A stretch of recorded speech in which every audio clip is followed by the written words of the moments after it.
Mesdames et messieurs, bonjour et bienvenue dans les livres C'est magique, votre nouvelle émission littéraire. Alors je vais quand même brièvement vous présenter cette nouvelle émission. Alors dans chaque épisode, quand on le peut, nous inviterons des auteurs, des illustrateurs, des passionnés de lecture et ceux qui font vivre la littérature. L'émission se divise en 3 rubriques qui changeront à chaque épisode et aborderont des thèmes variés. Chers téléspectateurs, vous pouvez également participer à l'émission en partageant vos commentaires, questions ou remarques sur des livres via le hashtag LCM sur les réseaux sociaux où nous vous parlons actuellement. En fonction du sujet traité, nous pourrons diffuser vos contributions. Vous avez également la possibilité de réagir et poser vos questions en envoyant un message ou une vidéo à l'adresse mail t-simplement1@gmail.com. Ces messages et vidéos pourront être diffusés lors de l'émission. Enfin, si vous êtes auteur ou passionné de littérature, vous pouvez demander à participer à une interview dans l'émission en nous contactant à cette même adresse mail.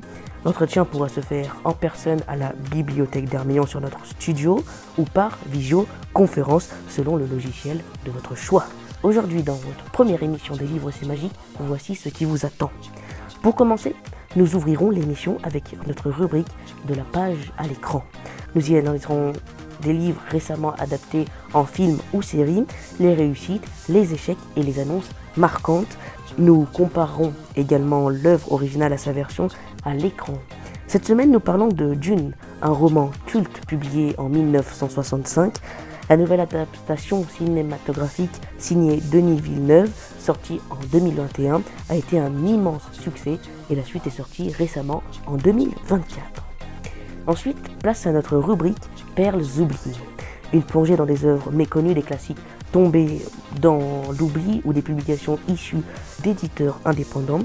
Aujourd'hui, nous mettons à l'honneur Voyage autour de ma chambre de Xavier de Maistre, un petit chef-d'œuvre de la littérature française écrit avec humour et légèreté pendant un confinement forcé.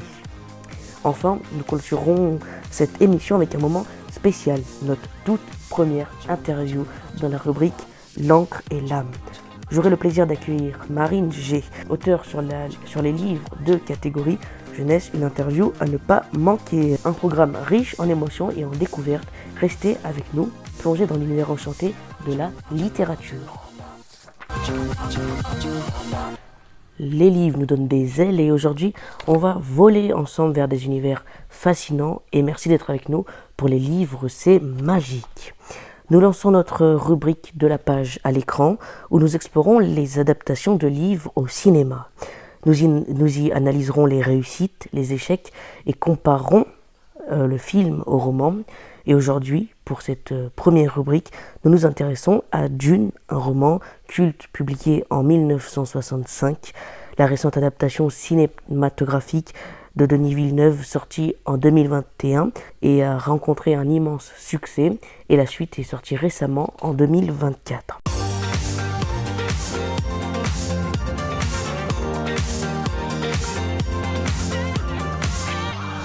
Alors, parlons déjà du livre en soi. Donc le livre Dune, qui date de 1965, c'est une œuvre culte de la science-fiction. Dune, écrit par Frank Herbert en 1965, est considéré comme l'un des plus grands classiques de la science-fiction. L'histoire se déroule dans un futur lointain où les grandes maisons nobles se disputent le contrôle de la planète stratégique.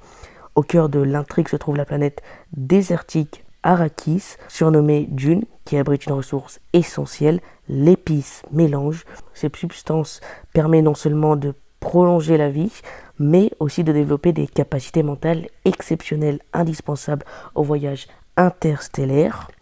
L'intrigue suit Paul Atreides, le jeune héritier de la maison Atreides, qui se retrouve plongé dans une lutte de pouvoir, un drame politique et une quête mystique.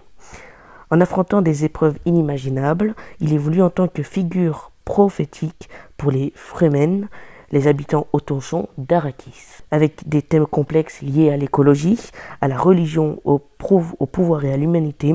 Le roman transcende le simple récit d'aventure. Sa profondeur philosophique et ses détails minutieusement construits lui ont valu un Hugo Award et un Nebula Award, consolidant son statut légendaire. L'univers étendu de Dune est si riche qu'il a inspiré des suites écrites par Frank Herbert lui-même, puis par son fils, Bryant Herbert et Kevin Anderson.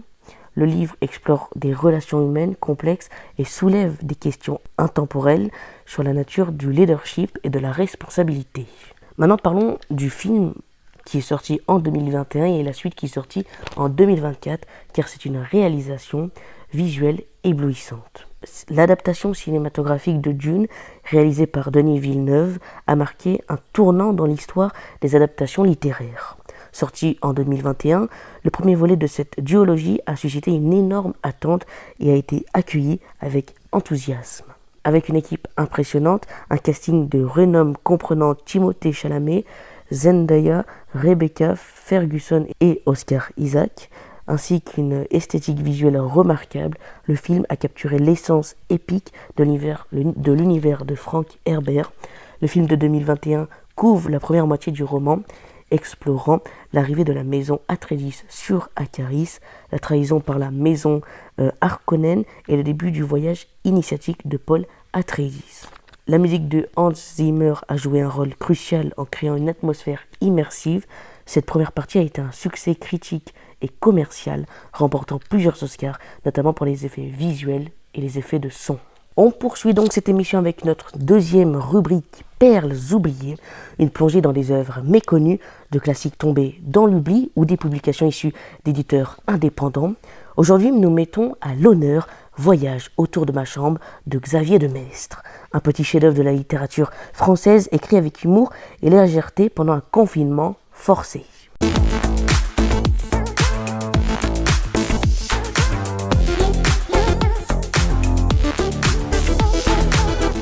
Voyage autour de ma chambre de Xavier de Maistre est un joyau méconnu de la littérature française.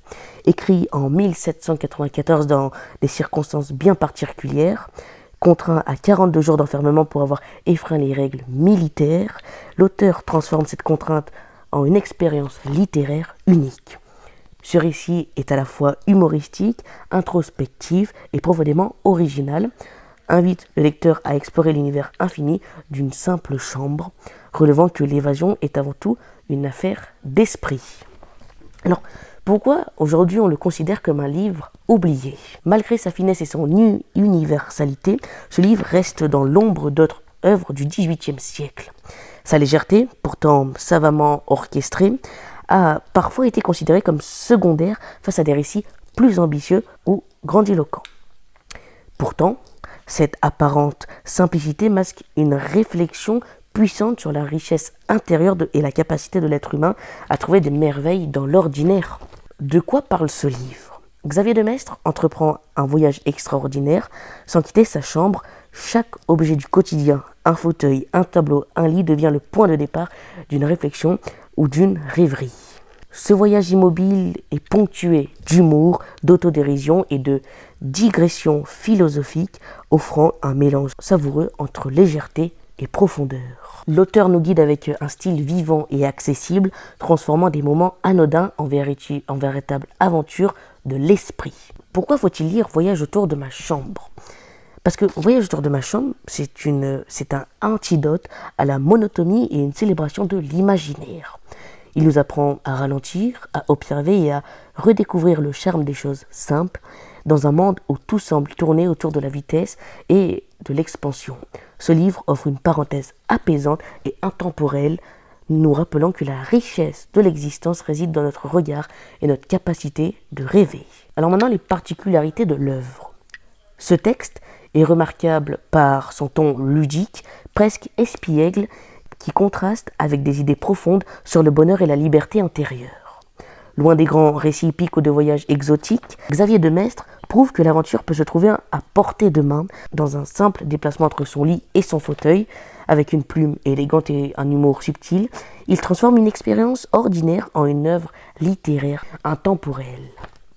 Alors, en conclusion, Voyage autour de ma chambre est une pépite littéraire qui parle aussi bien au cœur qu'à l'esprit.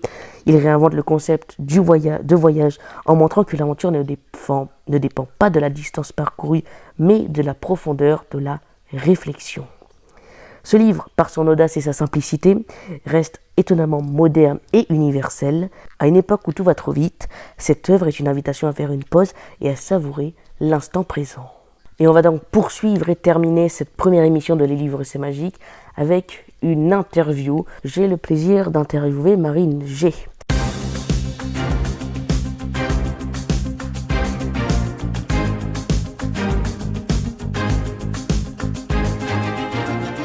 Marine G, qu'est-ce qui vous a donné envie d'écrire pour les enfants? C'est beaucoup plus fun, c'est beaucoup plus rigolo. On peut partir dans des univers, complètement, différents, beaucoup plus colorés. Quels thèmes vous tiennent le plus à cœur dans vos livres pour la jeunesse?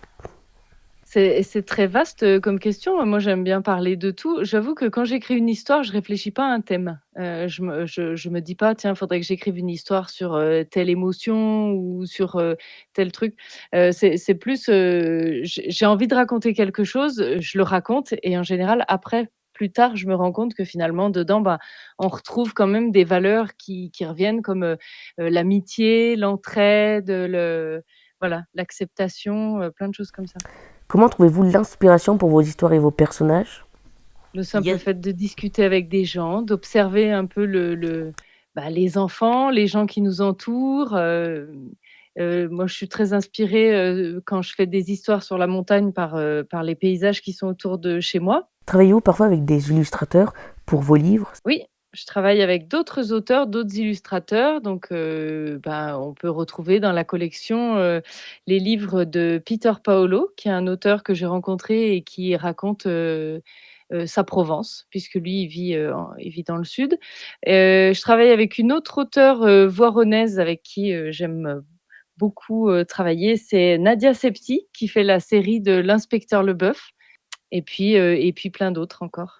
Quels sont les retours les plus mémorables que vous avez reçus de vos jeunes lecteurs?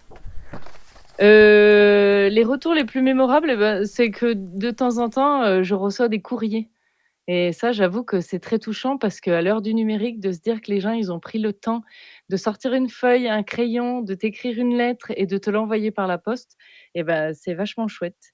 Et sinon, les retours que j'ai, bah, à chaque fois, c'est très positif. Alors, peut-être que ceux qui n'aiment pas ne s'expriment pas, mais en tout cas, j'ai que des retours d'enfants qui sont très amusés par, les personnages que je raconte dans mes histoires.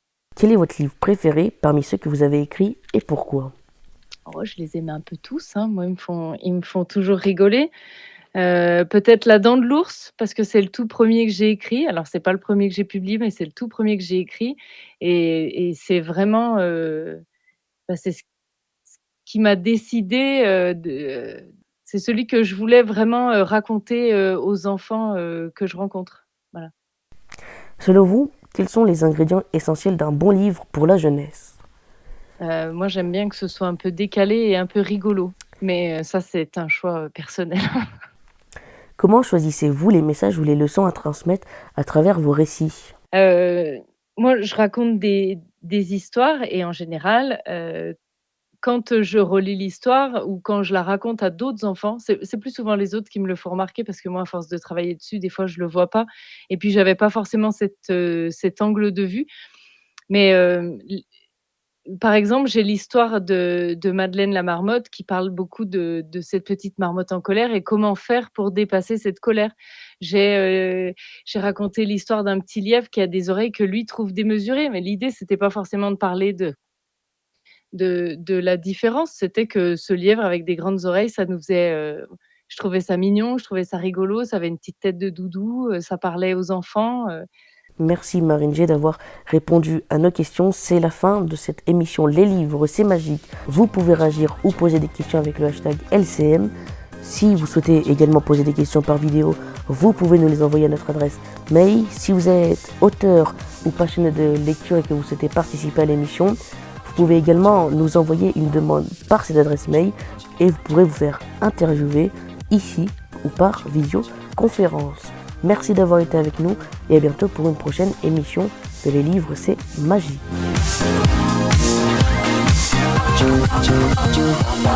Bienvenue dans Les Livres, c'est magique, votre émission littéraire. Partagez vos réactions avec le hashtag LCM dans les commentaires.